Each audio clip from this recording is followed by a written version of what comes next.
Joining me today to talk about some of the interesting issues and everything from the power of big tech, social media companies, to how Ottawa is dealing with COVID-19 restrictions is criminal defense lawyer and political commentator Ari Goldkind, joining me once again from Toronto. Welcome back to Bridge City News, Ari. Hal, always great to be on with you.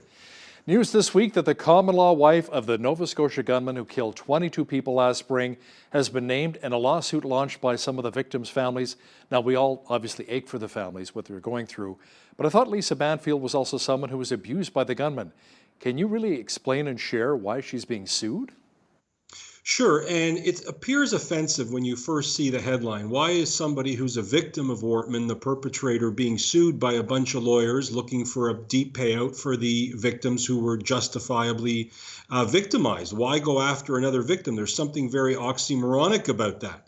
But the way the system works, and this is something to take people right inside baseball, when you're a plaintiff's lawyer, or even if you're a defendant or an insurance lawyer, you try and spread the wings of the lawsuit as far as you can. You look for every possible avenue to sue, every person who may be covered by insurance. You're looking for somebody that may have some peripheral responsibility that you may be able to collect from. It will take years to suss this out, but there is really nothing unusual about it, although it is, in my view, quite odious. Are there maybe some good reasons for her to bear some of the guilt? One of the arguments that the plaintiff lawyers make specifically in the Wortman case is that because of the artillery, the amount of ammunition, the kind of weaponry he had, the way he conducted his life, that she must have had some insight that he was literally a ticking time bomb. Now, if that part is proven, that's much more interesting to me as a lawyer or a citizen. If she knew he was planning something, not necessarily what it was or who it was against, but if it was something that she felt in her heart of hearts was more than, oh, he likes target shooting in our backyard. If she had that kind of inkling and that can be proven, she then opens herself up to a liability that I then think I don't have any problem with. Let's talk a bit on the issue of Canadians flying back to Canada after traveling internationally, some of the warm tropical destinations, which many of us could probably get away to right now, but they're being forced to quarantine in some of these high-priced hotels. Is this even constitutional? What are some of the legal challenges here? So this is one that has really annoyed me, particularly given my distaste for many aspects of our government, which seems to criminalize the behavior of people who don't commit crimes, snowbirds, people wanting a vacation. There's been no crime against that. There's no suggestion that an elderly couple that have saved for 50 years to afford a little condo in Florida deserve the attention of our government as if they're reprobates or people coming up into our border illegally that I assure you will never have to get tested or pay $2,500 of their own money to go into a hotel. And from a constitutional black letter point, one of the reasons that I think the federal government has not implemented this yet, they talked about it 2 weeks ago, they put out press releases, it was to get March breakers to not go down south, because then you'd think you have to come back and pay $2,500 for a Howard Johnson, no offense to Howard Johnson, but to tell the citizen who has the freedom pursuant to our charter, and I'm no charter bleeding heart, but a citizen has a right to leave Canada, remain in Canada, and come back to Canada. So if you have your own house, you have a house, a condo, an apartment, and you can show that you're quarantining there, to me, this is a really serious infringement on people's rights that they have to not only stay in a hotel that they don't want to stay in, because the key is the quarantine. Don't go out, don't spread the virus. I have no problem with that. But we're going to charge people $2,500 for 3 nights in a hotel, and the government's answer is because security and food costs make that amount that. That's something that, to me, again, to use a word I used before, is odious. Now, some people are saying, Ari, why not simply have air travelers take a rapid COVID-19 test and be done with it, just kind of move on from there? Well, one of the things they're talking about, even as we speak, is making any traveler coming into any international airport take a test to come in. Before you even board your plane in many countries, you have to do that. They're going to put it at the U.S.-Canadian land border. But there's something so hypocritical about this. I live in Toronto. Our international airport since March of 2020 has had dozens of international flights pouring into this country every day with no testing, All of this nonsense that the variants seem to have marched into Canada on tippy toes, no. And now all of a sudden, ordinary average Canadians, not law breaking, not people who thumb their nose at COVID, not a bunch of yahoos at a nightclub, they're essentially being criminalized when quite simply, take the test at the airport, go home, have officers or peace officers check the homes for all I care, but to make people stay in hotels who may not even have that money, there's just something to me that reeks of that. Now, already many Canadians believe that certain branches of government are going way too far and breaching our civil rights in order to protect us from the spread of COVID-19 and even the new variants. What are your thoughts on something like the Quebec Curfew? It seems pretty harsh. Well, what a lot of Canadians haven't grasped or put their head around is just how powerful the emergency public health measures are in each province, or the Quarantine Act federally. You know, people are so used to you and I talking about the criminal law and, you can't burst into somebody's house without a search warrant, or you can't arrest somebody because you don't like what their shoes are. If you look at these public health measures, and for good reason, I'm not criticizing them, they give peace officers, bylaw officers, public health officers, and police officers tremendous powers. The problem in their execution is that the governments at all stages, municipal, such as mayors, provincial premiers, and our fearless leader, Prime Minister Hypocrite, they never explain to the Canadian public why these measures are going to significantly affect COVID. If the science was revealed, if Trudeau and the premiers of provinces, the premier of Quebec explaining the curfew, I understand that more, but it's not like the virus goes to sleep between 10 p.m. and 6 a.m. That's where it gets into reasonable sorts of questions of what the powers should be. The problem is these powers that I just mentioned are so broad, the penalties are so significant, that if you can't afford a lawyer like me to march you into court and plead your case, a case that absent an emergency injunction probably isn't going to get heard till 2023, the Canadian public really doesn't have much choice. So while I'm pro restrictions, while I understand masking, while I understand keeping long-term care homes safe, which is really where this should be focused, the elderly, we have based everything with COVID on a death toll. We have forgotten everything else that affects people's lives. The curfew I had an issue with, the stay-at-home order in the province of Ontario, I had an issue with, but Premier Ford did it differently. He didn't sort of say, I'm going to arrest my way out of COVID. He just said to people, if in doubt, don't go out. Now let's talk about social media and big tech for just a moment here, Ari. The power these companies yield is quite sobering. What can be done to protect democracy and free speech rights for both the left and the right opinions on social media? Well, I think even in the premise of that question, there's a misnomer. There is no issue with the left speaking freely. The left can say whatever it wants about whoever it wants, whenever it wants, as viciously as it wants. And I don't mean center left and center right. I mean the far left. We're told that you can't talk about certain issues in this country if you talk about immigration, if you talk about crime, because of even what happened on January 6th south of the border. You can't even be a conservative anymore. What is Aaron O'Toole now? He's essentially Justin Trudeau without the looks.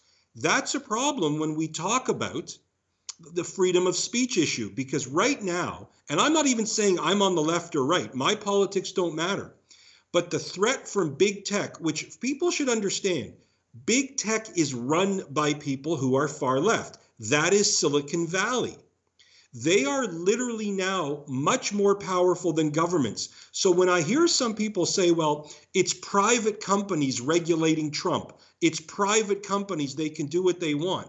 When a private company gets to a position that they can more powerfully dictate the discourse, dictate policy, dictate what is safe to talk about or not talk about, or I'll use this term, to dictate what trends, that's much more powerful than a government. And my view, and I feel upset about my view, is that nothing is going to be able to stop big tech. They are destroying democracy.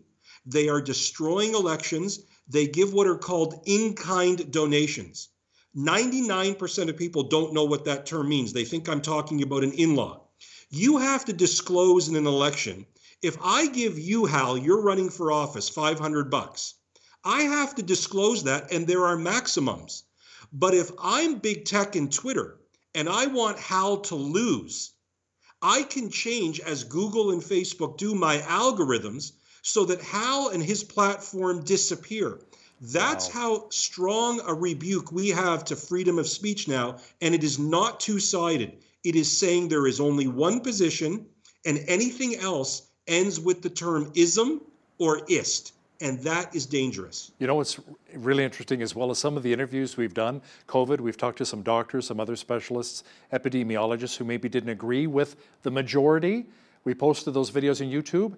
They were deleted, and we were banned from YouTube for about a week or two. So we had to put the videos elsewhere on other platforms, BitChute And remember, and some of the other. Google owns YouTube. People forget that Google owns YouTube. YouTube is not its own company. It's owned by the most powerful company, Google. And remember, science, which you're told there is only one way. And again, I am a big believer in science. I'm not getting into my view. But the whole idea of science is that it's not perfect. It's constantly being challenged by dissenting opinions until we get to a consensus. How will people ever trust science if you're told that there can be no testing of said science? Yeah, and cancel culture is rampant right now in our society. Really have to watch for that. Ari, what can be done legally to protect privacy rights of Canadians from the social media giants? Much of the public doesn't even realize that some companies have access to their personal photos, their text messages, and can sell their information to other people. Not only can they do it, that is literally how they monetize many of these apps. Many people think they're going on to TikTok to do stupid videos that go far too viral. Many people, when they are accessing an app, you'll get that quick message that says your phone, if you agree, will access X, Y, Z, A, B, and C. People don't give a second thought to privacy anymore. So I'd love to give some grand answer as to how it could be stopped and how we can get big tech to not use your information for nefarious purposes. That horse has left the barn. That genie has left the bottle. There is literally no answer I can give you unless I wanted to do mental gymnastics that can put a stop to Facebook, Google, the TikTok, which is, again, remember, held by a foreign company. We know and in a foreign country that we know is not our friend. These are all issues of privacy that Canadians essentially, because of our own addictions to our own devices in our hands, we've thrown out the idea of privacy. Now, certain companies are crossing lines, but certainly the tech companies know exactly how addicted we are to giving up our privacy. And never give up our phones, right? That's one thing, yeah, we're very addicted to. Because it's not just a phone anymore, it's a computer. I mean, it does so much more, right? I mean, it's incredible what you can do with your phone these days. And not only that, Hal, remember, if you listen to anybody who's left Google, they will tell you that the way they deal with these apps and create them is specifically to affect your brain to make them more addictive. This is not happening by accident. And think through the last year in COVID, tying into your questions about COVID, think through the effect on children and teenagers' minds for the last year when all they've been doing for 1 year is staring at stupid screens, looking at stupid apps, and playing stupid video games. The idea of reading a book makes me sound like the 47-year-old that I proudly am. Ari, so what can the Canadian government really do to protect us from a lot of these social media giants? So not only is the Canadian government not protecting us from these giants, the Canadian government is in bed with these tech giants. Now, what does that mean? Look at any list of donors to the various political parties, particularly the Liberal Party. These are the most well-influenced lobbyists. These are the largest donors, particularly if you're looking in the United States.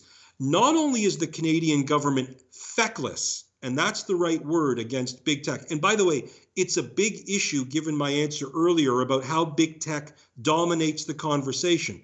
Your listeners, your viewers, Hal, who are ordinary average Canadians with ordinary average values, they've been thrown out. Now we're told the entire world is homophobic, sexist, racist, Islamophobic, can't criticize this, can't talk about even a Canadian identity. Everything is poison. And what is our government doing? And this ties into journalism. Just this week, over a number of hundreds of people I know, the best journalists in Canada, the best radio people, the best TV people, have all been fired because there's no ad revenue in traditional journalism anymore. Where's all the ad revenue? Facebook and Google. And our government's answer, our heritage minister, who's a joke, I'm sure he's a nice man, but his policies are a joke, is that the government is going to ensure that big tech has even more control in our country's debate and discussion, not less. That should scare the ordinary, average, hardworking taxpayer who's watching Canada, in my view, descend into a Canada that isn't even for Canadians anymore. And by Canadians, I mean ordinary, average people of all races, all faiths, all religion, who simply want to get up, go to a job that exists, raise children in a community that's safe. But right now we have a situation where the inmates are running the asylum. So much to digest there. Wow. Thank you so much, Ari. Appreciate your legal insight. And yeah, interesting times ahead for all of us here. Criminal defense lawyer and political insider and commentator Ari Goldkind, thanks again for joining me from Toronto. Always great to be with you, Hal. Thank you.